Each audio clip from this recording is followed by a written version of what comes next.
I collect people. Not in a creepy way. I've done this since I can remember, and I hope that I can do it as long as I possibly can. A collector can be described as mildly obsessed with acquiring a thing, a collection of something, maybe even someone, or in my case, everyone. I would also posit that you need to collect people too. So I also see myself as a curator of communities. That's kind of a weird phrase. And I ask the question a lot, what is a community at its lowest level other than just a group of people? What I have kind of come up with through this is that phrase, curator of communities, which I'm taking from the art world. So how many of you have ever heard of the phrase curator before? Oh, okay. I guess Ted's a good audience for that.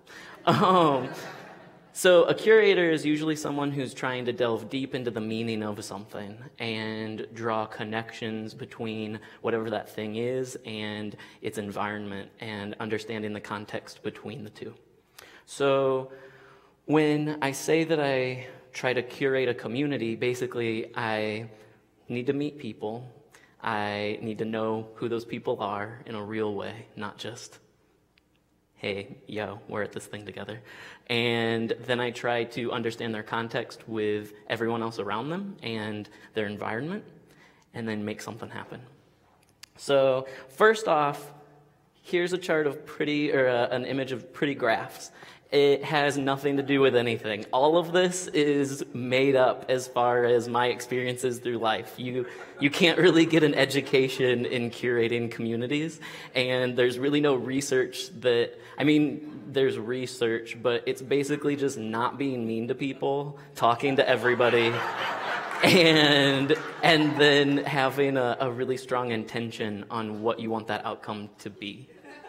So let's just clear the field on that one, that I'm not giving you groundbreaking research with this talk, but hopefully you'll find some good things from it.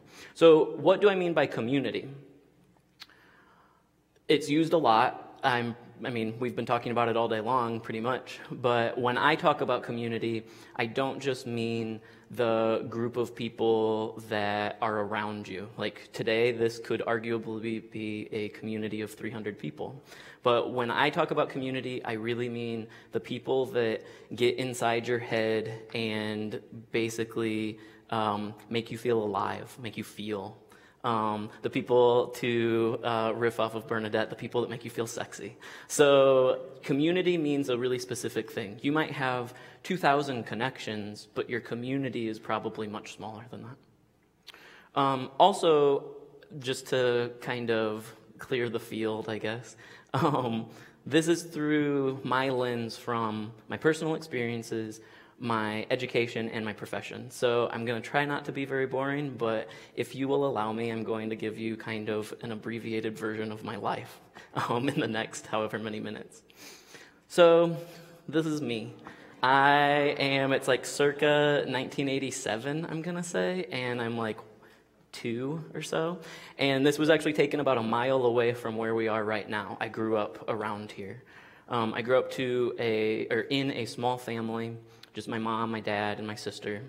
And I grew up in a pine forest, which, as much as that's like a weird fact for me to be giving to this audience right now, it kind of plays into the rest of my life in some way. I had a really great family. Like looking back on my life, which I've been doing a lot recently, people keep asking me how I'm doing the things that I'm doing because they're all really weird. Like none of them are really normal life passions usually. And so I've been kind of going back and seeing like where it came from and how that happened. So my dad was a postman. My mom was a stay-at-home mom. I have a sister that's 4.5 years older than me. To give you some context to why I pick kind of weird things to do, I'm like the only left-handed person in my family. I was born on the opposite time of the calendar than everybody else. Ooh, some southpaws, nice. And I just kind of ended up always being the dude who was off on the side doing something, usually by myself. So because I lived in a pine forest and because my family would not be something that I would describe as a group of like social butterflies, I was pretty lonely as a child. Most of my memories are of me looking out of my family's picture window into the world around me and longing for people. So, of course, because it was the thing that I didn't have, I wanted people all the time. I wanted to collect all of the people. And so as I grew in through like elementary school, now looking back on it, at the time I was just kind of like hanging out, but looking back on it, I actually had really great people who specifically collected and curated me. And realizing that, I've had this just big perspective shift on the way that we interact with each other and why community matters. So this is a phrase that I've heard a whole bunch, and I hope that I didn't completely steal it, but I might need to give copyright to somebody on that. And this is my first self-portrait. This is probably circa late 80s. I don't know really exactly when.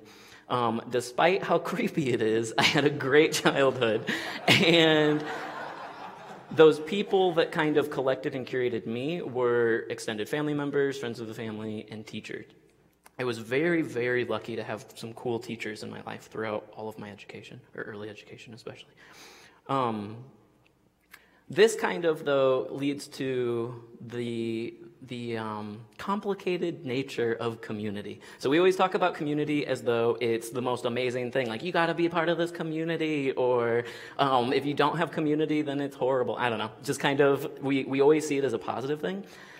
Growing up the way that I did, I had this amazing core unit of people, which at the time I was just like, oh God, I gotta hang out with my mom and dad. But now looking back on it, they were great. And I discovered the negative side of community as I continued to grow and I met people. People is such a neutral word for how massively awesome they can be and how depressingly negative they can be, and sometimes at the same time. I just wasn't used to being around people, and as I kept growing and I collected more and more people because it was the thing that I wanted, I realized I was just saying yes to everybody and trying to have the best friendship that I could have with every single person, even if they weren't good friends to me.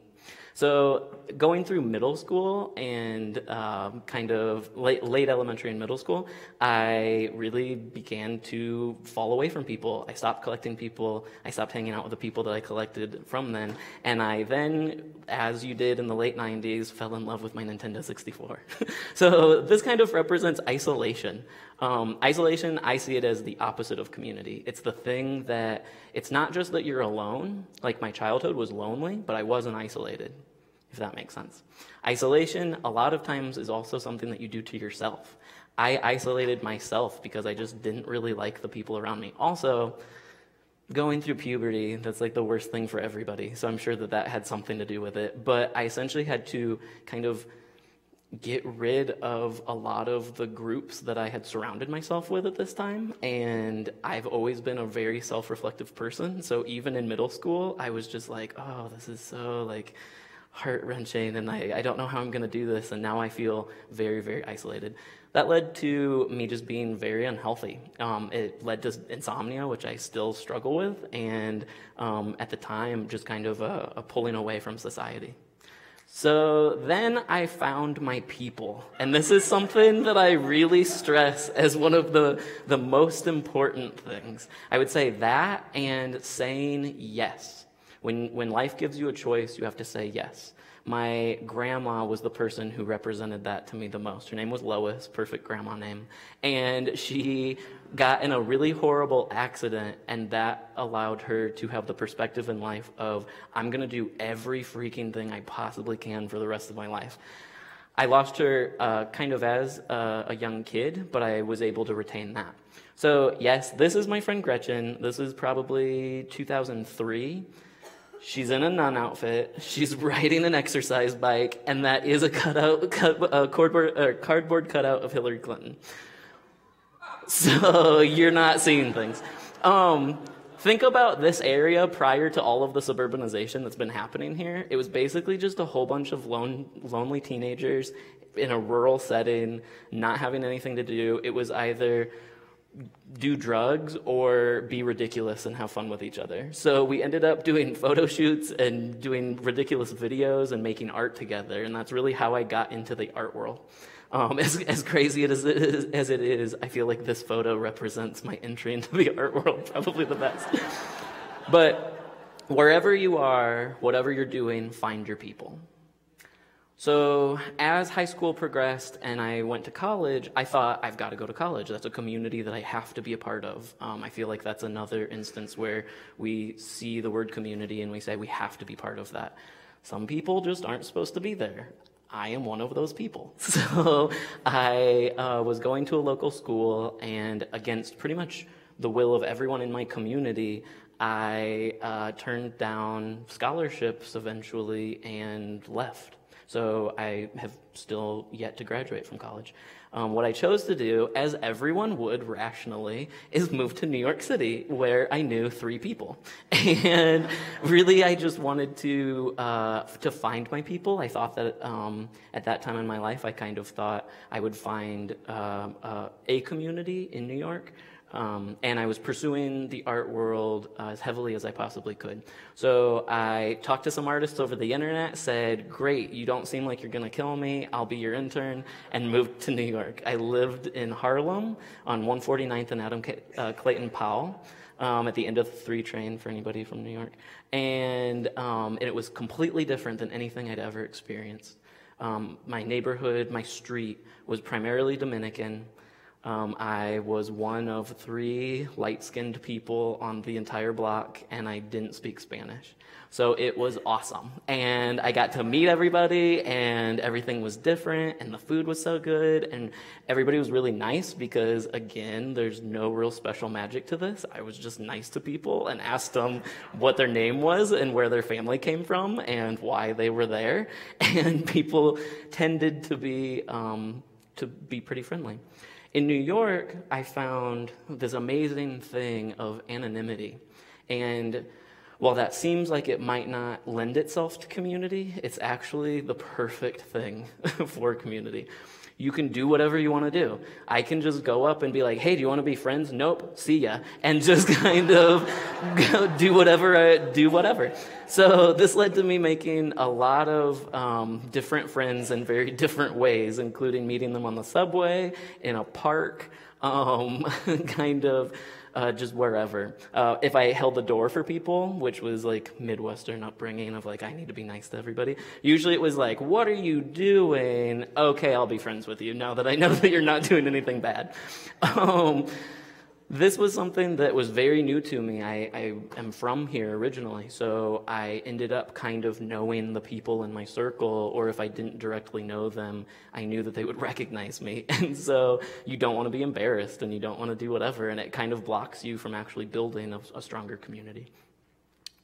In New York, there's this thing about it, and in a big city really, and it wakes you up in the morning, kicks you out the door, and you have the opportunity to meet hundreds, if not thousands, of people.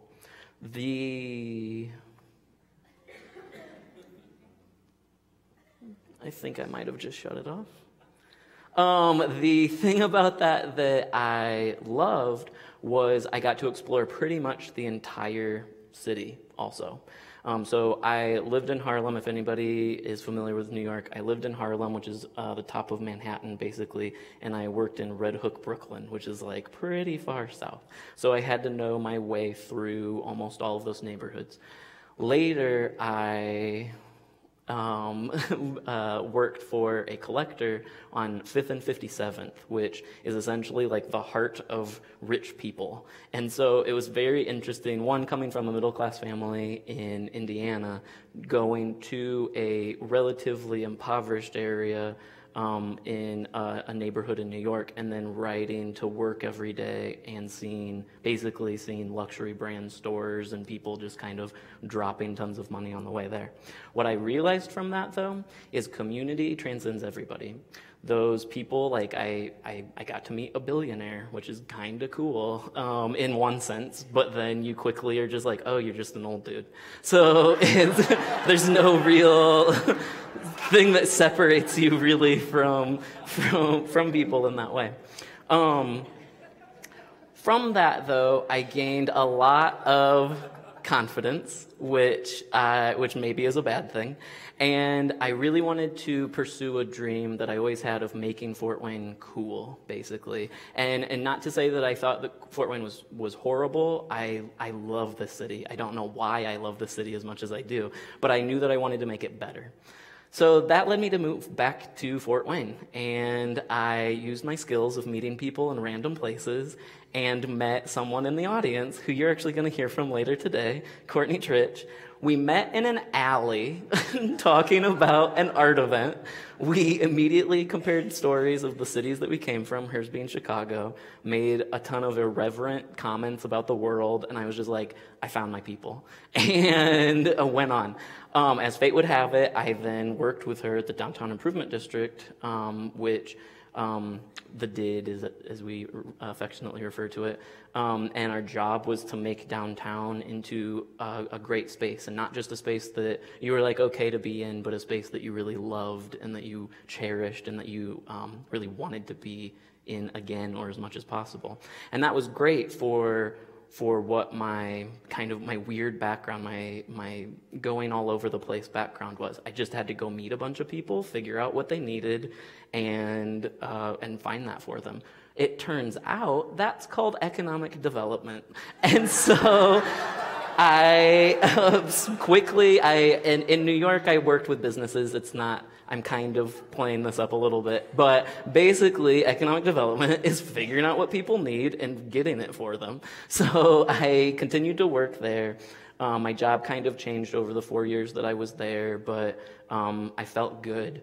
I had my people. This is the view from my cubicle. So every morning I'd go in, every night I'd leave, and I would be able to see this beautiful structure that's the history of our city. Everyone came together and raised the money for this building at the time that it was built, like a perfect symbol for it. And I got to see that all the time. That also allowed me, though, to go through the community. Eventually, I got outside of kind of a downtown bubble, and I got to do cool stuff, including hanging out with middle school kids and being a principal for a day.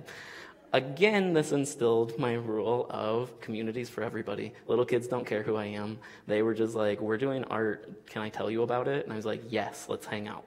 And so continuing through, I would go back and forth from Fort Wayne to New York.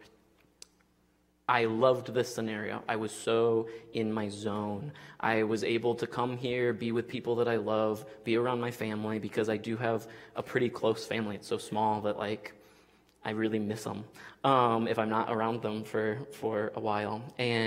But I was able to jaunt back and have a bunch of fun and meet new people and get them to hang out with people that I'd bring with me. I kind of started to curate my collections together.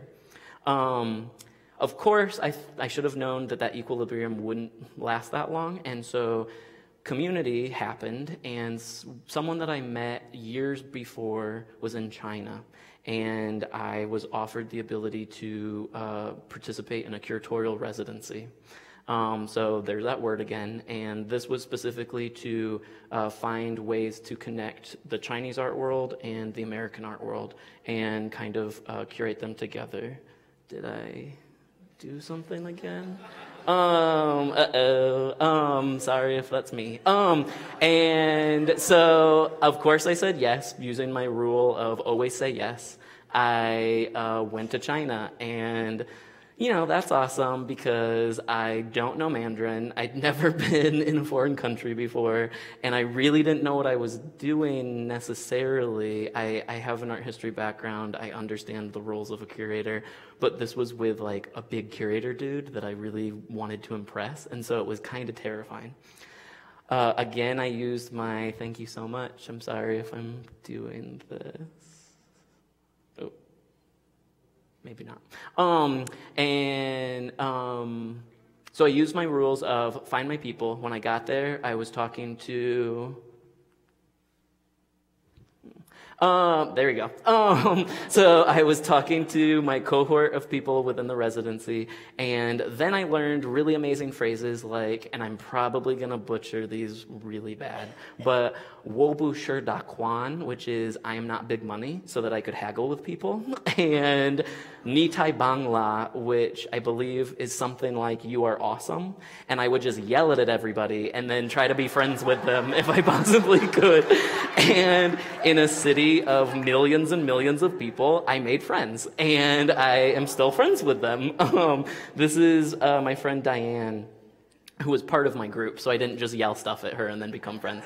And this is at the Forbidden City. This was an amazing time where I realized my community was the direct result, or my lot in life was the direct result of my community. There's no way that I would have been there just from the class that I grew up in and what I was doing in life. There's no way that I would have been able to have this chance to just get an all-access tour of Beijing and study art for over a month, and with amazing people. And so then I realized, holy crap, this is a thing. I need to really turn this understanding of community into a system.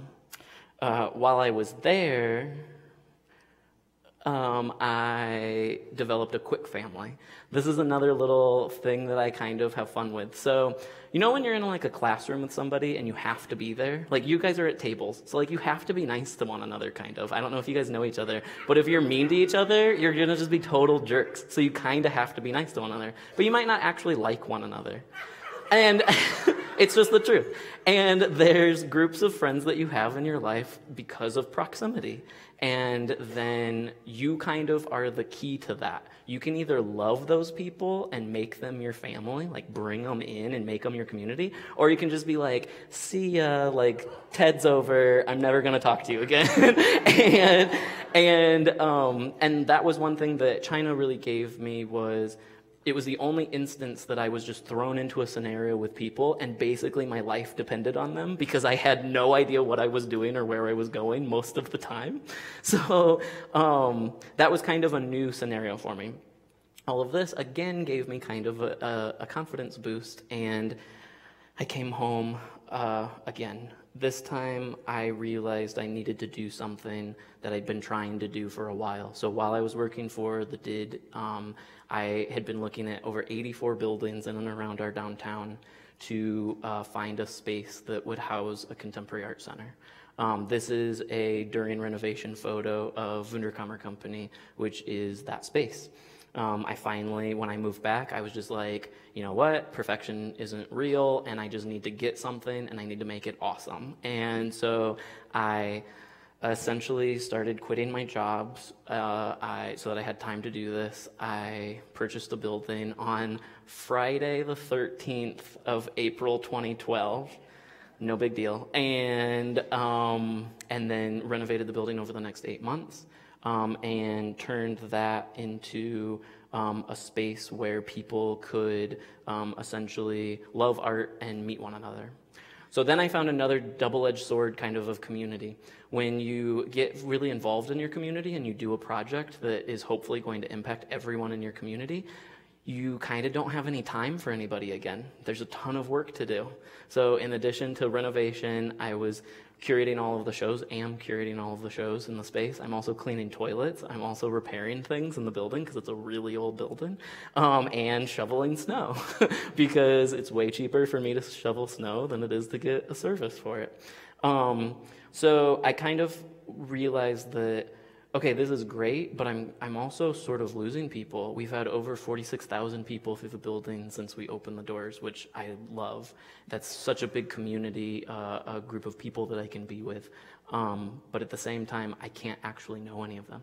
Given that I was from a proper conservative Midwestern family, my mom made sure that I knew the Little Red Hen story.